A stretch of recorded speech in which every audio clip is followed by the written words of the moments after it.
ಅಖಂಡ ದಿಯೋದರ್ಗದ ವೀಕ್ಷಕರಿಗೆ ನಮಸ್ಕಾರ. ಲೋಕಸಭೆ ಅಖಾಡದಲ್ಲಿ ಶುರುವಾಯಿತು ಹಿಂದೂ ಮುಸ್ಲಿಂ ಚರ್ಚೆ. ನೇಹಾ ಹತ್ಯೆಯ ಬೆನ್ನಲ್ಲೇ ಬಿಸಿ ಏರಿದ ಕೋಮು ವಾತಾವರಣ. ವೀಕ್ಷಕರೇ, ಹುಬ್ಬಳ್ಳಿಯಲ್ಲಿ ಕೊಲೆಯಾದ ನೇಹಾ ಹಿರೇಮಠ್ ಕೊಲೆ ಪ್ರಕರಣ ಇದೀಗ ಚುನಾವಣೆ ಸಂದರ್ಭದಲ್ಲಿ ಮದಿಯ ರೂಪ ಪಡೆದುಕೊಳ್ಳುತ್ತಿದೆ.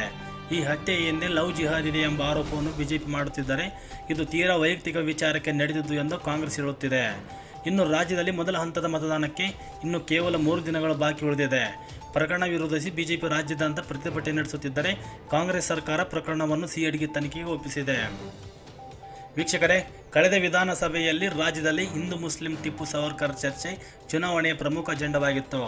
ಕರಾವಳಿ ಮಲೆನಾಡು ಭಾಗದಲ್ಲಿ ನಡೆದ ಕೋಮು ಸಂಘರ್ಷಗಳು ಬೆಂಕಿಗೆ ತುಪ್ಪ ಸುರಿದಿದ್ದವು.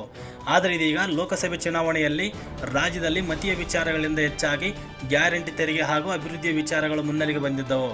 ಆದರೆ ಇದೀಗ ಚುನಾವಣೆ ಹತ್ತಿರವಾಗುತ್ತಿದ್ದಂತೆ ಮತೀಯ ವಿಚಾರಗಳು ಪ್ರಮುಖ ರಾಜಕೀಯ ಅಸ್ತ್ರಗಳಾಗಿ ಮುನ್ನೆಲೆಗೆ ಬರುತ್ತಿವೆ.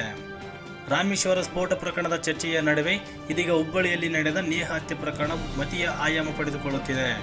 ನೇಹಾ ಹತ್ಯೆ ಮಾಡಿದ ಆರೋಪಿ ಫಯಾಜ್ ಒಂದು ಧರ್ಮಕ್ಕೆ ಸೇರಿದ ಹಿನ್ನೆಲೆಯಲ್ಲಿ ಬಿಜೆಪಿ ವಿಚಾರವನ್ನು ಮತೀಯ ನೆಲೆಯಲ್ಲಿ ಚರ್ಚೆಗೆ ತೆಗೆದುಕೊಂಡಿದೆ.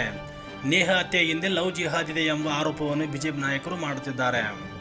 ವೀಕ್ಷಕರೇ, ನೇಹಾ ಹತ್ಯೆ ಪ್ರಕರಣವನ್ನು ಬಿಜೆಪಿ ಇದೀಗ ಪ್ರಮುಖ ಚುನಾವಣಾ ಅಸ್ತ್ರ ಮಾಡಿಕೊಂಡಿದೆ. ರಾಜ್ಯದ ಎಲ್ಲೆಡೆ ಈ ವಿಚಾರವಾಗಿ ಪ್ರತಿಭಟನೆ ನಡೆಸಿದೆ. ವಿರೋಧ ಪಕ್ಷದ ನಾಯಕ ಆರ್ ಅಶೋಕ್ ಮತ್ತು ಬಿಜೆಪಿ ರಾಜ್ಯಾಧ್ಯಕ್ಷ ಬಿ.ಒ. ವಿಜಯೇಂದ್ರ ಪ್ರತಿಭಟನೆಯಲ್ಲಿ ಭಾಗಿಯಾಗುವುದರ ಮೂಲಕ ಕಾಂಗ್ರೆಸ್ ಅಲ್ಪಸಂಖ್ಯಾತರ ಓಲೈಕೆ ಮಾಡುತ್ತಿದೆ ಎಂದು ಆರೋಪಿಸಿದ್ದಾರೆ. ಇನ್ನು ನೇಹಾ ಹತ್ಯೆ ಖಂಡಿಸಿ ತುಮಕೂರಿನಲ್ಲಿ ವಿಧಾನಸಭೆ ಪ್ರತಿಪಕ್ಷದ ನಾಯಕರಾದ ಆರ್ ಅಶೋಕ್ ನೇತೃತ್ವದಲ್ಲಿ ಪ್ರತಿಭಟನೆ ನಡೆದರೆ, ಮೈಸೂರಿನಲ್ಲಿ ಬಿಜೆಪಿ ರಾಜ್ಯಾಧ್ಯಕ್ಷ ಬಿ.ಒ. ವಿಜಯೇಂದ್ರ ಅವರ ನೇತೃತ್ವದಲ್ಲಿ ಬೃಹತ್ ಪ್ರತಿಭಟನೆ ನಡೆಸಲಾಗಿದೆ. ಈ ಪ್ರಕರಣದಲ್ಲಿ ಲವ್ ಜಿಹಾದ್ ಹಿನ್ನೆಲೆ ಇದೆ ಎಂಬ ಆರೋಪಿಸಲಾಗಿದೆ. ಅಲ್ಲದೆ ನೇಹಾ ಹತ್ಯೆ ಪ್ರಕರಣದಲ್ಲಿ ಸಿಎಂ ಸಿದ್ದರಾಮಯ್ಯ ಹಾಗೂ ಗೃಹ ಸಚಿವ ಡಾಕ್ಟರ್ ಜಿ. ಪರಮೇಶ್ವರ್ ಹೇಳಿಕೆಯನ್ನು ಮುಂದಿಟ್ಟು ಕಾಂಗ್ರೆಸ್ ವಿರುದ್ಧ ಬಿಜೆಪಿ ಹರಿಹಾಯ್ದಿದೆ. ದೃಢವಾದ ನಿಲುವಿಲ್ಲದ ಜನರಲ್ಲಿ ಗೊಂದಲ ಉಂಟು ಮಾಡುವ ಭಯೋತ್ಪಾದಕರನ್ನು ಬೆಂಬಲಿಸುವ ಕಾಂಗ್ರೆಸ್ಗೆ ಮತ ಕೊಟ್ಟರೆ ಅದು ವ್ಯರ್ಥ ಎಂದು ಮಾಜಿ ಡಿಸಿಎಂ ಡಾಕ್ಟರ್ ಸಿ.ಎನ್. ಅಶ್ವತ್ಥನಾರಾಯಣ ವಾಗ್ದಾನ ನಡೆಸಿದ್ದಾರೆ. ಹುಬ್ಬಳ್ಳಿಯಲ್ಲಿ ವಿದ್ಯಾರ್ಥಿನಿ ನೇಹಾ ಹಿರೇಮಠ್ ಅವರ ಹತ್ಯೆಯಾಗಿದೆ. ಆದರೆ ಕಾಂಗ್ರೆಸ್ ಪಕ್ಷ ಸುರಕ್ಷತೆ ಕುರಿತು ಮಾತನಾಡಿಲ್ಲ. ಕಾಂಗ್ರೆಸ್ಸಿಗರು ತಮ್ಮ ಪಕ್ಷದ ಕಾರ್ಪೊರೇಟರ್ ಮಗಳ ಕುರಿತು ಬೇಜವಾಬ್ದಾರಿಯುತ ಹೇಳಿಕೆ ನೀಡಿದ್ದಾರೆ ಎಂದು ಟೀಕಿಸಿದ್ದಾರೆ. ಇನ್ನು ಬಿಜೆಪಿ ರಾಜ್ಯಾಧ್ಯಕ್ಷ ಬಿ.ಒ. ವಿಜಯೇಂದ್ರ ಮಾತನಾಡಿ, ರಾಜ್ಯದಲ್ಲಿ ಕಾನೂನು ಸುವ್ಯವಸ್ಥೆ ಸಂಪೂರ್ಣವಾಗಿ ಹಾಳಾಗಿದೆ. ನಾಡಿನ ಮಹಿಳೆಯರಿಗೆ ರಕ್ಷಣೆ ಕೊಡುವಲ್ಲಿ ನಾಲಾಯಕ್ ಪ್ರದರ್ಶನ ಮಾಡುತ್ತಿದ್ದಾರೆ. ನೇಹಾ ಹತ್ಯೆ ಪ್ರಕರಣದಲ್ಲಿ ಸರ್ಕಾರಕ್ಕೆ ನಾಚಿಕೆ ಆಗಬೇಕು.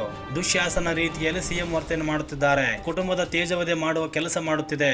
ಕೊಲೆಗಟ್ಟಗರಿಗೆ ಸರ್ಕಾರ ರಕ್ಷಣೆ ಕೊಡುತ್ತಿದೆ. ಕಾಂಗ್ರೆಸ್ ಅಲ್ಪಸಂಖ್ಯಾತರ ಮತಗಳನ್ನು ನಂಬಿಕೊಂಡಿದ್ದಾರೆ.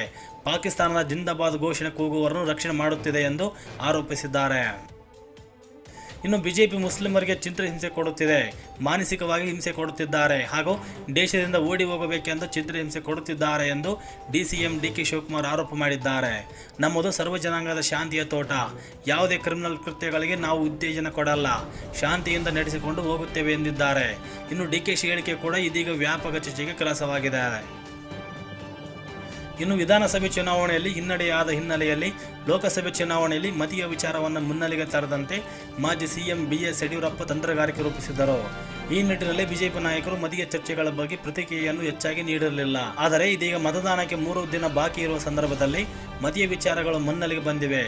ಇದು ಚುನಾವಣೆಯಲ್ಲಿ ಯಾವ ರೀತಿಯ ಪರಿಣಾಮ ಬೀರಲಿದೆ ಎಂಬುದು ಕುತೂಹಲ ಕೆರಳಿಸಿದೆ. ವೀಕ್ಷಕರೇ, ನಾವು ಕೊಡುತ್ತಿರುವ ಸುದ್ದಿ ನಿಮಗೆ ಇಷ್ಟವಾದರೆ ವಿಡಿಯೋ ಲೈಕ್ ಮಾಡಿ, ಶೇರ್ ಮಾಡಿ, ತಪ್ಪದೆ ನಿಮ್ಮ ಅಭಿಪ್ರಾಯಗಳನ್ನು ಕಾಮೆಂಟ್ ಮಾಡಿ ಮತ್ತು ನಮ್ಮ ಯೂಟ್ಯೂಬ್ ಚಾನಲನ್ನು ಸಬ್ಸ್ಕ್ರೈಬ್ ಮಾಡೋದನ್ನು ಮಾತ್ರ ಮರಿಬೇಡಿ.